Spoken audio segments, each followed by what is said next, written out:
আজ বাংলাদেশের ইতিহাসে আরেকটি শোকাবহ দিন।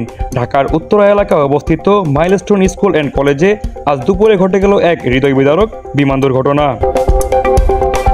বাংলাদেশ বিমান বাহিনীর একটি F-7 BGI প্রশিক্ষণ বিমান দুপুর 1:06 রাজধানীর তেজগাঁও বিমান ঘাঁটি থেকে উড্ডয়ন করে, কিন্তু মাত্র কয়েক মিনিটের মধ্যেই ইঞ্জিনে ত্রুটি দেখা দেয়। পাইলট বিমানের নিয়ন্ত্রণ হারিয়ে ফেলেন এবং সেটি ভয়াবহ গতিতে বিধ্বস্ত হয় মাইলস্টোন স্কুল অ্যান্ড কলেজের মূল ভবনের ওপর। প্রচণ্ড শব্দে কেঁপে ওঠে পুরো এলাকা। মুহূর্তেই স্কুল ক্যাম্পাসে আগুন ধরে যায়, ভেঙে পড়ে ভবনের একাংশ। ঘটনাস্থলে নিহত হন অন্তত 19 জন, যাদের মধ্যে আছেন স্কুলের শিক্ষার্থী, শিক্ষক এবং বিমানটির পাইলট ফ্লাইট লেফটেন্যান্ট তৌকির ইসলাম। ঘটনার পরপরই সেনাবাহিনী সহ ফায়ার সার্ভিস ও বিমান বাহিনীর উদ্ধারকারী দল ছুটে আসে। আহতদের দ্রুত ঢাকার বিভিন্ন হাসপাতালে পাঠানো হয়। প্রাথমিকভাবে আহতদের সংখ্যা ছিল প্রায় 50 জন। পরবর্তীতে জানা যায় এই সংখ্যা বেড়ে 164 জনে পৌঁছেছে। তাদের মধ্যে অনেকেই দগ্ধ অবস্থায় রয়েছেন এবং বেশ কয়েকজনের অবস্থা আশঙ্কাজনক।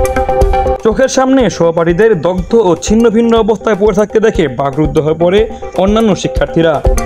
স্থানীয়রা দ্রুত এগিয়ে এসে সাহায্যের হাত বাড়িয়ে দেয়, যার ফলে অনেকের জীবন রক্ষা করা সম্ভব হয়।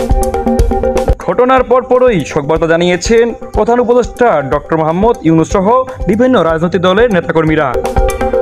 নিহতদের পরিবারের প্রতি সমবেদনা জানিয়ে সব ধরনের সহায়তার আশ্বাস দিয়েছেন। সাময়িকভাবে বন্ধ ঘোষণা করা হয়েছে মাইলস্টোন স্কুল অ্যান্ড কলেজ। দুর্ঘটনার স্থান ঘিরে রেখেছে নিরাপত্তা বাহিনী। এই মর্মান্তিক দুর্ঘটনায় পুরো দেশ আজ শোকাহত।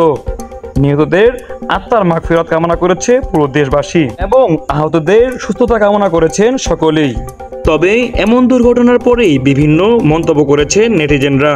অনেকেই বলছেন এটি একটি শুধু দুর্ঘটনা নয়, এটি সরকারের পরিপূর্ণ ব্যর্থতা। ফলে 1990 সালের একটি ভঙ্গুর বিমান দিয়ে কেন প্রশিক্ষণ দেওয়া হবে, তা আবার রাজধানীর মতো একটি জনবহুল এলাকায়। আবার অনেকে বলছেন এটি একটি পরিকল্পিত হত্যাকাণ্ড। দেশে চলমান বিভিন্ন ইস্যুকে ঢাকতেই এমন পরিকল্পনা। তবে যত কিছু হয়ে যাক, আমরা এমন মর্মান্তিক দুর্ঘটনা আর বাংলাদেশে দেখতে চাই না। আপনার মতামত জানিয়ে যাবেন মন্তব্যের ঘরে। নুরুল ইসলাম নয়ন, দিনাজপুর নিউজ।